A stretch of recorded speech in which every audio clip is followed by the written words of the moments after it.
un chercheur, un intellectuel, un homme qui avait consacré sa vie à donner un sens à ce mot de laïcité et à chercher aussi comment les religions peuvent prendre leur place dans notre destin national.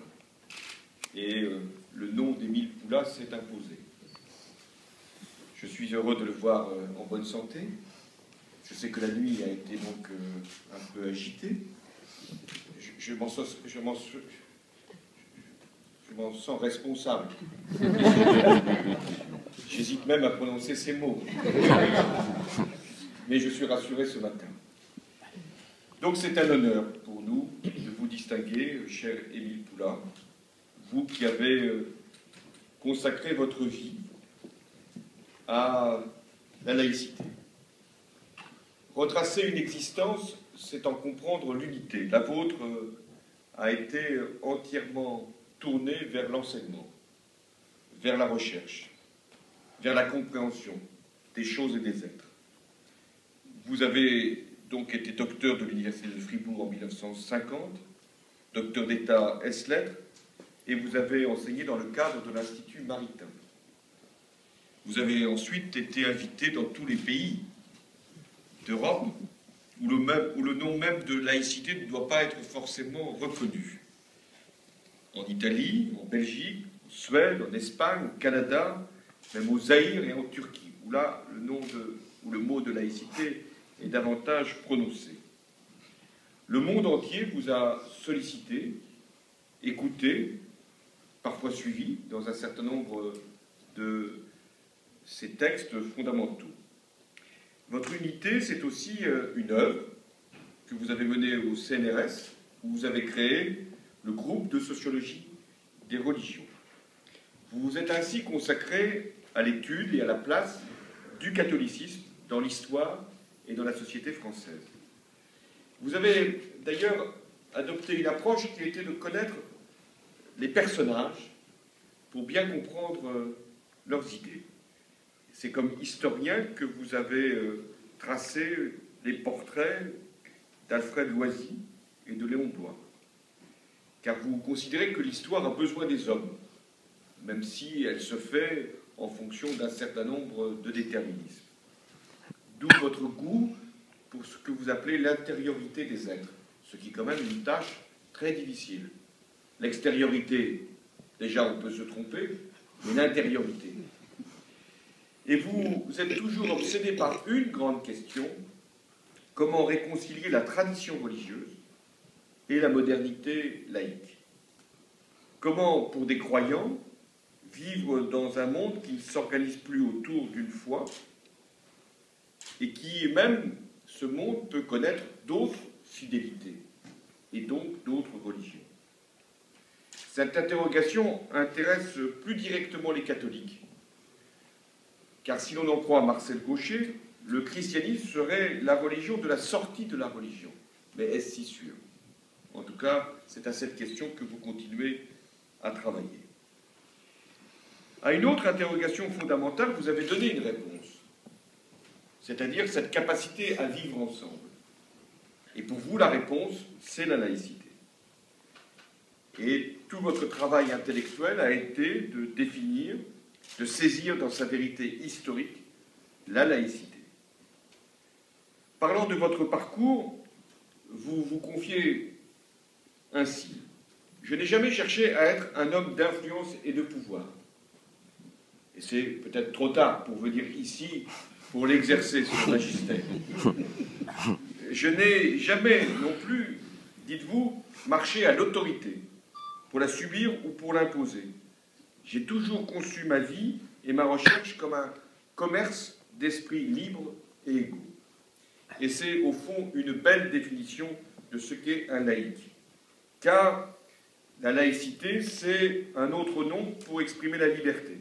La liberté qui permet de faire coexister ceux qui y croient au ciel, ceux qui n'y croient pas, ou ceux qui y croient à leur manière, en adoptant des chemins de traverse en dehors même des hiérarchies et des dogmes. La laïcité, c'est aussi le droit pour chacun de croire ce à quoi il veut croire, et qui ne se réduit pas d'ailleurs à une religion.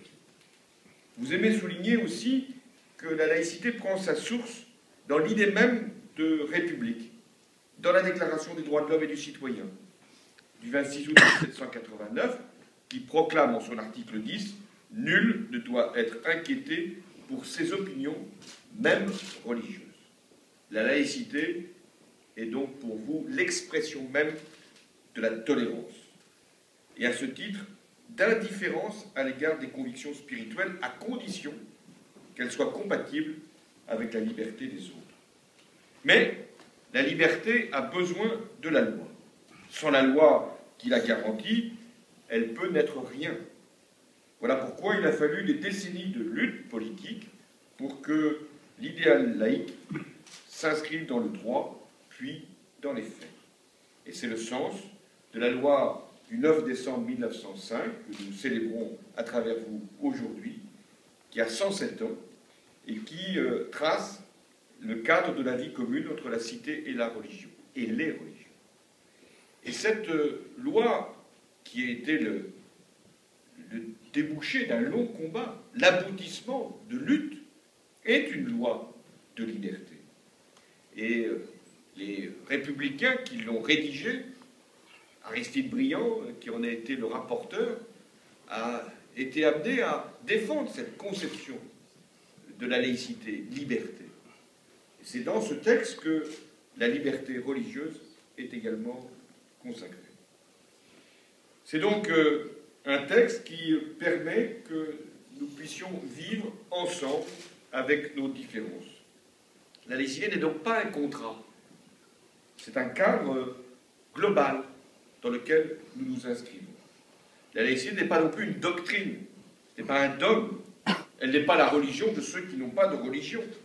La laïcité, c'est ce qui nous permet d'être ensemble et même de concevoir la vie en société comme un art de civilisation. C'est pourquoi lorsque j'entends, moins souvent ces derniers mois, un certain nombre de responsables politiques dire que la loi de 1905, après tout, n'était qu'une loi comme les autres, qui pouvait être modifiée au gré des situations ou pire des majorités, je m'écarte de cette facilité. Je considère que cette loi a fondé des principes et qu'ils sont aujourd'hui immuables, tant ils permettent de répondre aux grandes questions du temps présent et l'irruption de religions qui n'étaient pas jusque-là considérées dans l'espace laïque comme pouvant trouver toute leur place. Je pense ici à l'islam français, qui est la deuxième religion de notre pays en nombre de pratiquants. Une société laïque, je vous cite encore, ne cesse pas d'apprendre. Et donc, nous avons à apprendre ensemble, des uns des autres, et en même temps à faire que les différences restent dans un cadre commun.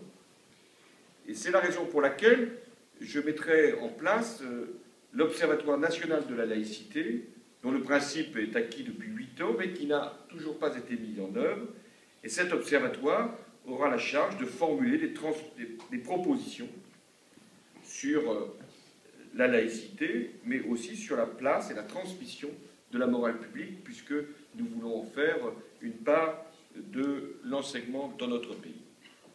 Car le bien et le mal, le permis et l'interdit, existent en dehors des interprétations qui en ont donné les cultes, qui en donnent encore les cultes. Le bien et le mal, le licite ou l'illicite, ce sont les législateurs qui en décident, c'est-à-dire les citoyens. Et nous aurons encore l'occasion, sur des textes à venir, de le démontrer. Émile Poulain, vous me donnez aujourd'hui, outre le plaisir et l'honneur de distinguer l'un de nos plus grands intellectuels, mais de célébrer à travers vous la laïcité. À tel point qu'il m'a été dit, entre Émile Poulain et la laïcité, c'est finalement le même être ou la même chose. L'être se confond avec la chose et la chose avec l'être. Donc, c'est vrai que nous sommes dans un moment où nous pouvons regarder notre passé avec fierté dès lors que nous sommes capables d'en tirer les conclusions pour aujourd'hui. Mais célébrer la laïcité, c'est aussi assurer la liberté de conviction et lutter pour que cette conviction religieuse puisse être partout respectée. Or, nous le savons, au Nigeria, au Pakistan, en Irak, même en Chine, des chrétiens, des musulmans, des bouddhistes sont parfois persécutés parce qu'ils sont, ou parce qu'ils croient, ou parce qu'ils se croient d'une spécificité particulière. Les chrétiens d'Orient sont ainsi aujourd'hui encore victimes de l'intolérance. Eh bien, la France, en même temps qu'elle défend son idéal laïque, doit également, au nom de cet idéal laïque, être capable de défendre partout la liberté religieuse. Et nous devons, autant qu'il sera possible, convaincre nos partenaires européens de participer de cette même conception. Nous ne leur demandons pas d'inscrire dans leur texte la laïcité, nous leur demandons de la pratiquer comme nous le faisons. Voilà, mesdames et messieurs, ce que je voulais dire en ces mots trop brefs, parce que je considère que vous avez donné beaucoup à la République. Vous lui avez donné l'illustration de valeurs dont elle est fière. Vous avez fait votre travail avec rigueur, droiture, respect. Votre vie, elle a été dédiée entièrement aux valeurs de la République. Alors aujourd'hui, c'est la République qui reconnaît la valeur de votre contribution. Merci.